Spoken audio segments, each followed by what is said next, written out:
Hello students, welcome back to another video. आज हम इस वीडियो में class 12th mathematics relations and functions exercise 1.2 का क्वेश्चन नंबर 4 देखते हैं। क्वेश्चन नंबर 4 क्या दे रखा है?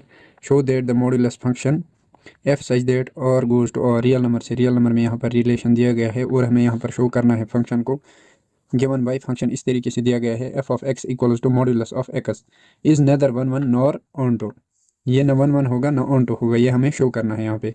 Wire modulus of x is x if x is positive और जीरो। अगर हम यहाँ पर एक्स की वैल्यू पॉजिटिव या जीरो पुट करें तो मॉडुलस ऑफ एक्स जो है वो हमारा एक्स रिजल्ट देगा, ये कह रहा है यहाँ पे। उसके बाद and modulus of x is negative if x is negative.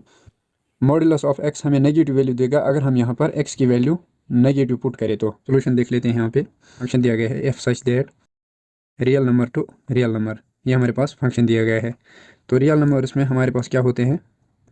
Real numbers में हमारे पास -1 भी आएगा, +1 भी आएगा, -2 भी आएगा, 2 भी आएगा, इस तरीके के नंबर्स आएंगे। देखो फंक्शन हमारे पास दिया गया है f of x equals modulus of x, और हमें पता है मॉड्यूलस ऑफ एक्स की जगह पर अगर हम कोई भी नेगेटिव वैल्यू पुट करें तो मॉड हमको उसको पॉजिटिव में कन्वर्ट करके दे देता है। तो अगर हम यहाँ पर पुट करें एक्स की वैल्यू, यहाँ पर मान लो -1 हमने पुट की, यहाँ पे -1 हमें +1 रिजल्ट देगा।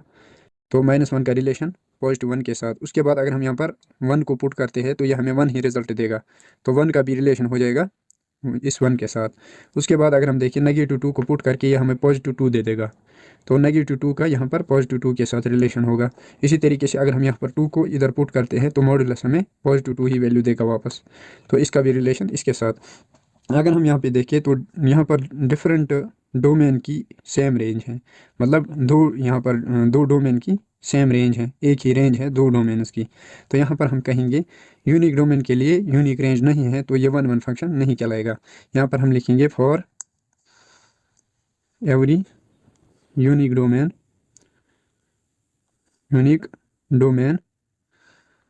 Range is not unique, range is not unique,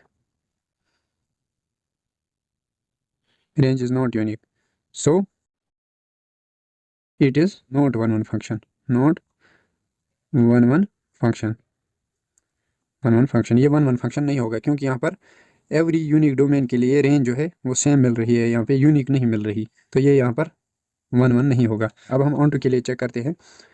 on to relation के लिए क्या होता था हमारे पास? रेंज जो है हमारे पास वो इक्वल होना चाहिए कोडोमेन के। यहाँ पर क्या होता था? F of x equal to होना चाहिए वाई के, ये हमारे पास होता था। यहाँ पर कोडोमेन क्या है हमारे पास? कोडोमेन के एलिमेंट्स लिख लेते हैं। कोडोमेन के एलिमेंट्स हमारे पास रियल नंबर्स है। तो रियल नंबर्स क्या होते हैं हमारे पास? रियल नंबर्स को अगर हम यहाँ पर लिखे तो यहाँ पर आ जाएगा 0, +-1, +-2, इसी तरीके से और भी √2 भी आएगा, √3 भी आएगा, 1/2, इस तरीके से हमारे पास रियल नंबर्स होते हैं, 1/3, और भी बहुत सारे एलिमेंट्स, ये हमारे पास आ गया। तो उसके बाद अगर हम यहाँ पर रेंज देखिए, रेंज में कौन कौन से एलिमेंट्स हैं हमारे पास? रेंज में हमारे पास है 1 आ गया यहाँ पर रेंज, और 2 आ गया। उसके बाद अगर हम यहाँ पर 3 पुट करें तो हमें वहाँ पर -3 पुट करने पर और +3 पुट करने पर हमें 3 मिलेगा। इसी तरीके से आगे आगे नंबर्स मिलते जाएंगे। तो यहाँ पर अगर हम देखिए रेंज जो है वो कोडोमेन के इक्वल नहीं है। क्यों? क्योंकि यहाँ पे जो वैल्यूज़ है तो वो यहाँ पे प्रेजेंट है, लेकिन सारी के सारे नंबर्स रेंज में प्रेजेंट नहीं है। तो यहाँ पर हम कहेंगे रेंज जो है वो सबसेट है कोडोमेन का, मतलब कोडोमेन से कुछ एलिमेंट्स लिए गए हैं, उन्हीं को यहाँ पर रेंज कहा गया है। तो यहाँ पे हम कहेंगे range is subset of codomain.